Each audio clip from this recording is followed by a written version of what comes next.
Okay, welcome to the lecture series on 8051 microcontroller. Today we will be discussing about the instruction sets in 8051.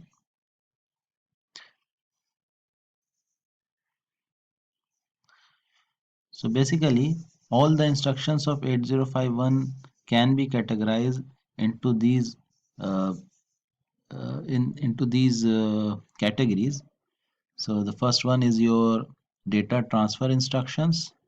Instructions like the move C, move X, push, pop, XCH and XCHD instruction comes under the data transfer instruction set, and this basically pertains to transferring data from one memory location to another. Then comes the arithmetic instruction set. It include the add C, sub B, INC, DEC, MUL, DIV and DAA. These are the various instructions available in the arithmetic instruction set. We will be discussing about each one of them in a short while from now. Then we have the logical instructions of 8051, the ANL, ORL, XRL, CRL, CPL, RL. These are basically the logical instructions. ANL basically stand for logical and logical or is there, logical XOR, clear. This is complement, rotate left with carry, rotate right with carry, then swap. So these are the instructions of uh, which comes under the logical instruction set. Then we have the boolean or bit manipulation instructions like your clear, set B, move JC. So move is here also, move is here also. Okay, so there's a difference between these two moves. This is a bit instruction, okay, while this is a byte instruction. We will discuss what is bit and byte instruction again in a short while from now. Then we have this JC and JNC, jump if carry, jump if not carry, jump if bit is 0, jump if bit is not 0. So then these instruction.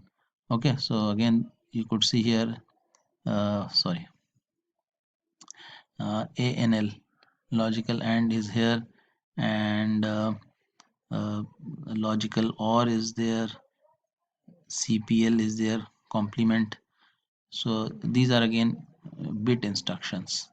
Okay, then we have the uh, sorry we have the program branching instructions.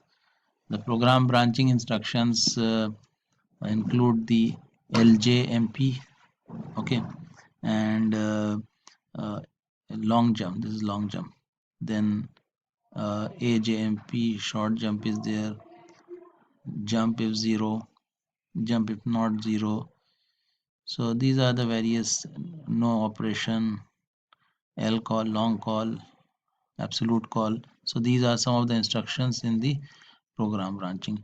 So we will be discussing all these instructions one by one and see how we can use them in our program.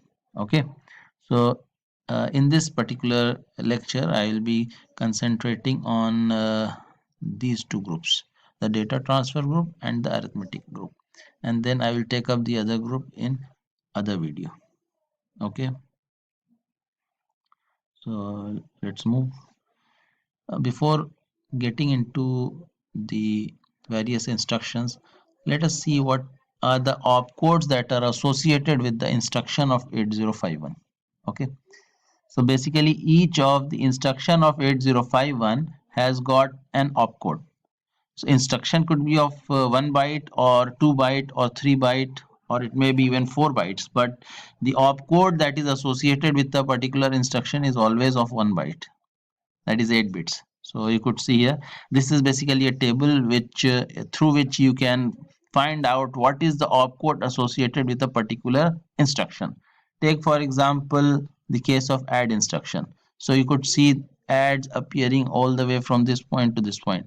So this add, the first add, is basically associated with this number 20 and 04. So the opcode for this add will basically be 24H. Okay, similarly, the opcode for this add will be, since this is 20 and this is 205, so 25H, and so on. Okay, so it becomes more clear if we see the next slide.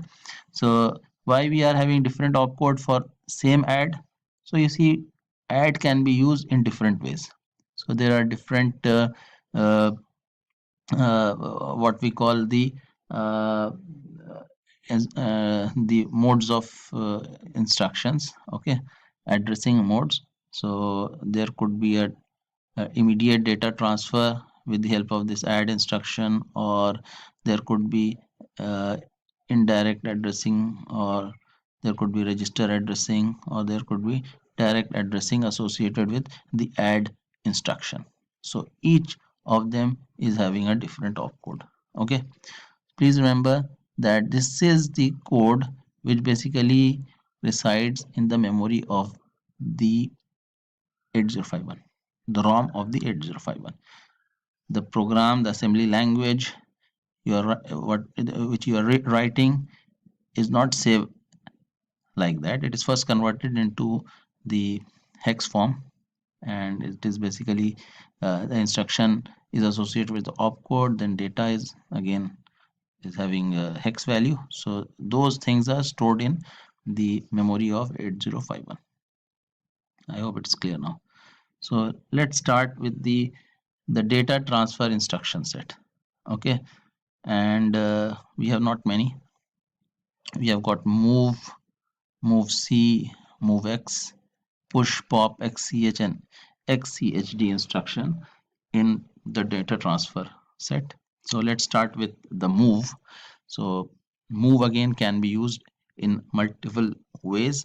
Move instruction is basically used to copy the data from a memory location to a particular register, or from the register to a particular memory location, and that could be in any of the 5 discussed addressing mode, or either it could be immediate addressing like this one. So this is basically the syntax of the immediate addressing mode. Move a comma hash followed by the data. Then this is your register addressing mode, direct addressing mode, indirect addressing mode. Okay, and then this again is your immediate addressing mode. Okay, so we will try to see some instructions. Okay, so that it becomes more clear. Let us take an example of immediate addressing mode. So we take move a comma hash 25h. So this is an instruction in which the value 25 is copied to the register A. A is the accumulator. Okay, so this hash sign basically indicates that this value 25 is a data and not the memory address.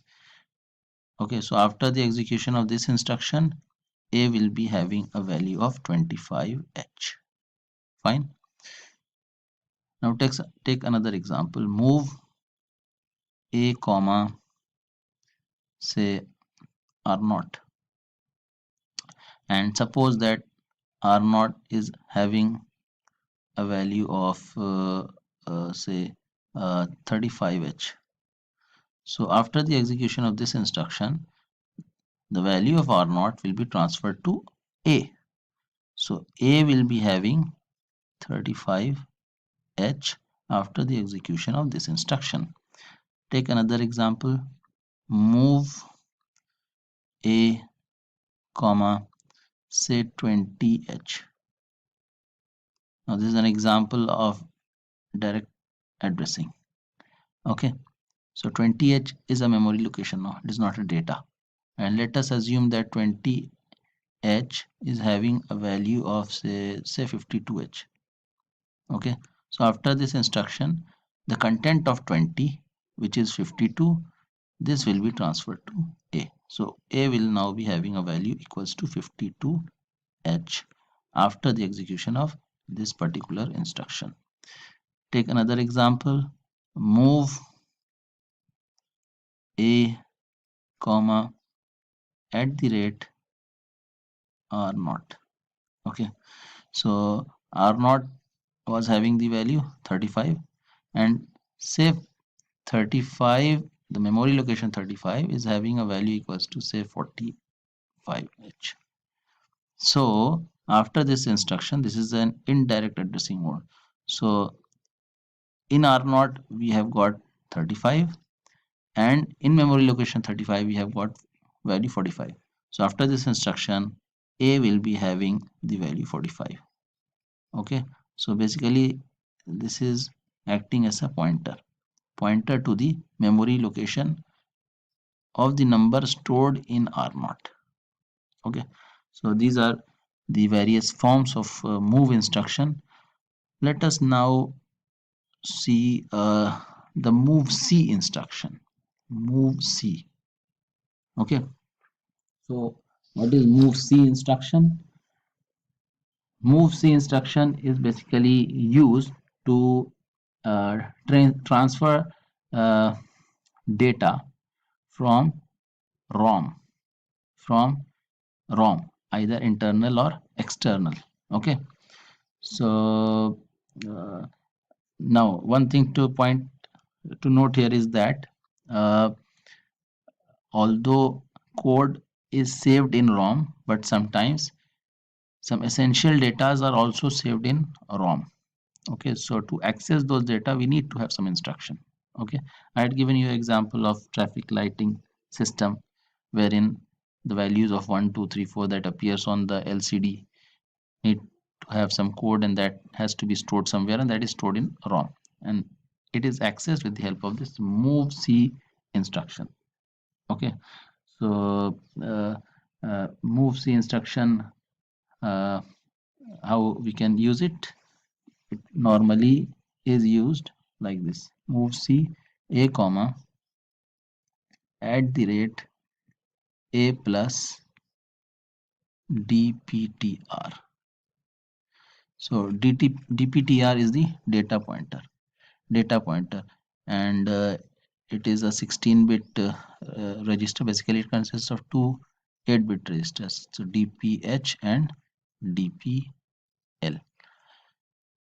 Okay, so this value, say for example A is equals to 5H, and DPTR is equals to 3000H. So if you add these two, how much you get? 3005H. Okay, so this instruction will result in copying the content of 3005H. Say for example this memory location is having a value of say 20H. Okay, so this is a memory location, and this is the content of the memory location. 20H is the data that is stored in 3005H. Okay, so this will be copied to A. Similarly, we can use uh,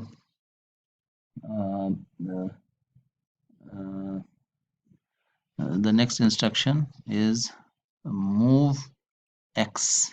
Okay, so next instruction is move X.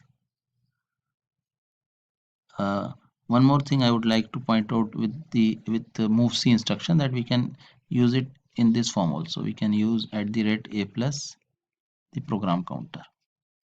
So program counter also, we know that it has the information about the address of the code being executed, and actually the next instruction of the code that has to be executed by the program.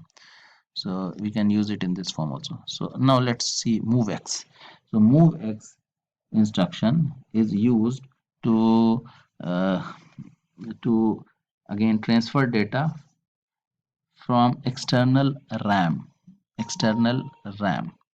For internal RAM we use move. For external RAM, we use MOVX. Okay, because you know that external RAM